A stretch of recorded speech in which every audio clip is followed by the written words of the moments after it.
এই তাহলে রান্নাঘর অ্যান্ড ব্লগে সবাইকে স্বাগত। আজকে চলে এসেছি একটি রেসিপি নিয়ে, মুড়ি ঘন্ট। তার জন্য এখানে আমি কাতলা মাছের মাথা রেখেছি অর্ধেকটা, এখানে দুটো আলু কেটে নিয়েছি, একটা টমেটো কুচিয়ে নিয়েছি, আর এখানে 1.5খানা পেঁয়াজ আছে কোচানো, আর রয়েছে গোবিন্দভোগ চাল, আর এখানে একটা মশলা বানাবো, আদা, 4টে কাঁচা লঙ্কা, রসুন, গোটা জিরে পেস্ট করে নেবো, আর এদিকে ফোড়নে দেবো গোটা জিরে, তেজপাতা, শুকনো লঙ্কা, দারচিনি, এলাচ, লবঙ্গ, আর যা যা মশলা লাগবে দেবো। তাহলে চলুন কীভাবে হচ্ছে এই রেসিপিটা দেখে নেবেন। এখানে আমি কড়া বসিয়ে দিয়েছি আর সর্ষের তেলে রান্নাটা করছি। তেল গরম হয়ে গেছে, এখন আমি আলুগুলো ছেড়ে দিচ্ছি। এখন আলুগুলো ভেজে নেব।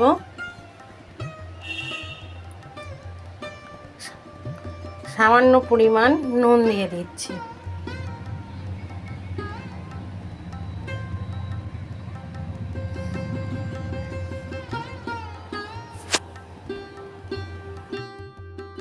আলুগুলো এখন আমি তুলে নিচ্ছি, আলুটা ভাজা হয়ে গেছে। আর এই তেলেই এখন আমি মাছের মাথাটা ভেজে নেব।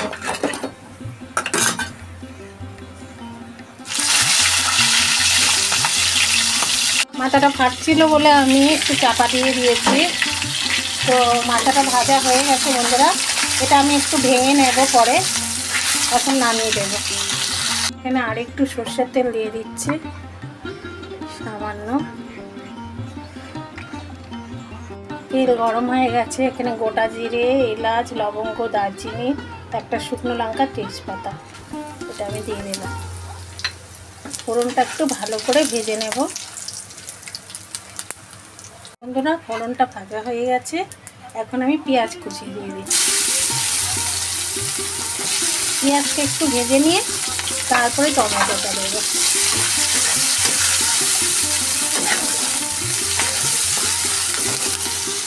খুব সুন্দর গন্ধ বেরিয়েছে।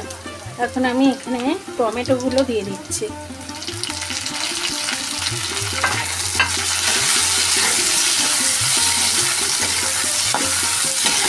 একটু ভালো করে নাড়িয়ে চাড়িয়ে নেব, তারপরে মশলা দেব।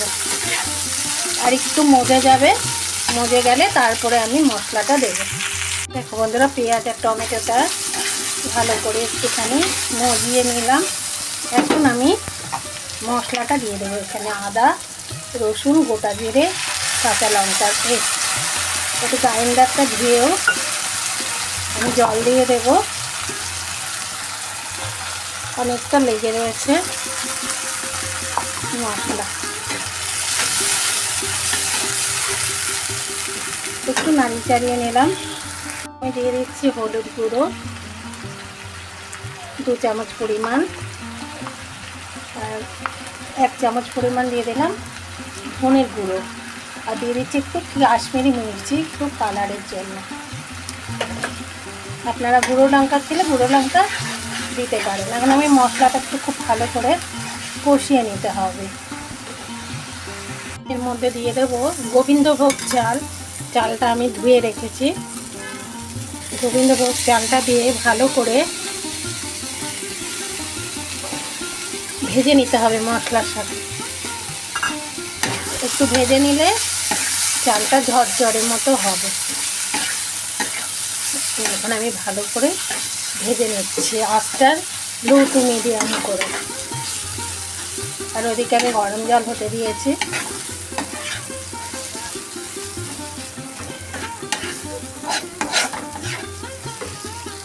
বন্ধুরা, গোবিন্দভোগ চাল দিয়ে খুব ভালো করে একটু মশলার সাথে ভেজে নিলাম।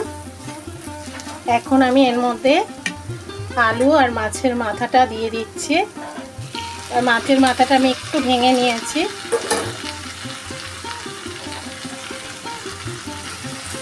একটু আমি নাড়িয়ে চাড়িয়ে দেব। আর জলটা খুব বুঝে দিতে হবে, দিয়ে ঢাকা দিয়ে দিতে হবে। আর এখন আমি পরিমাণ মতো নুন দিয়ে দেবো, নুনটা দেওয়া হয়নি। আর লাস্টে আমি একটু মিষ্টি দেব, সেই যে নুন দিয়ে দিলাম, দিয়ে একটু নাড়িয়ে চাড়িয়ে দিচ্ছি।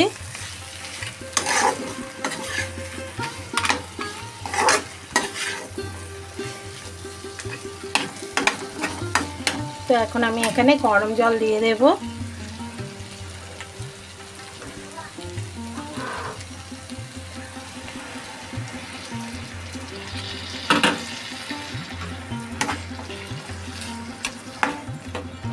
আর আঁচটা একদম আমি কমিয়ে দিলাম, দিয়ে এখন আমি ঢাকা দিয়ে দিচ্ছি 10 মিনিটের জন্য, 10 থেকে 12 মিনিট পর্যন্ত। 12 মিনিট পরে চলে এলাম বন্ধুরা। আমি তার আগে 2-3 বার নাড়িয়ে দিয়েছি, যেহেতু লেগে যদি যায় এই জন্য। তো এখন আমি চালটা দেখে নেব হয়েছে কিনা। চালটা হয়ে গেছে, একদমই হয়ে গেছে। এখন আমি দিয়ে দিচ্ছি যে গরম মশলার গুঁড়ো, একটু তো চিনি দিতেই লাগবে। এখন দিয়ে দিচ্ছি চিনি স্বাদের ব্যালেন্সের জন্য, আর গাওয়া ঘি। এখন ভালো করে একটু নাড়িয়ে চাড়িয়ে নেব।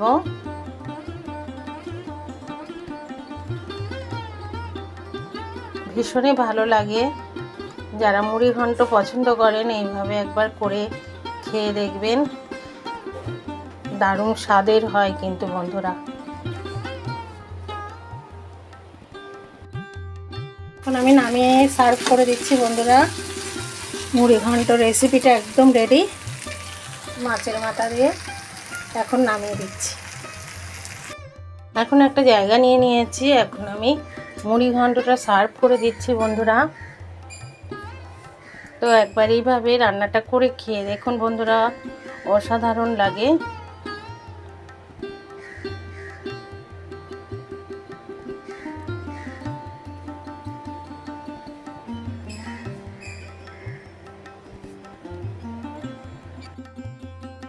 ফাইনাল লুক নিয়ে চলে এলাম।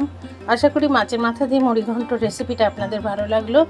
ভালো লাগলে লাইক, কমেন্ট, শেয়ার করে দেবেন, বেল আইকনটা প্রেস করে দেবেন। আমি যখনই রান্না দেব নোটিফিকেশন পেয়ে যাবেন। ধন্যবাদ। আপনারা ভালো থাকুন, সুস্থ থাকুন। আরেকদিন চলে আসবো আরেকটি রেসিপি বা ব্লগ নিয়ে। আজকের মতো বিদায়, নমস্কার বন্ধুরা।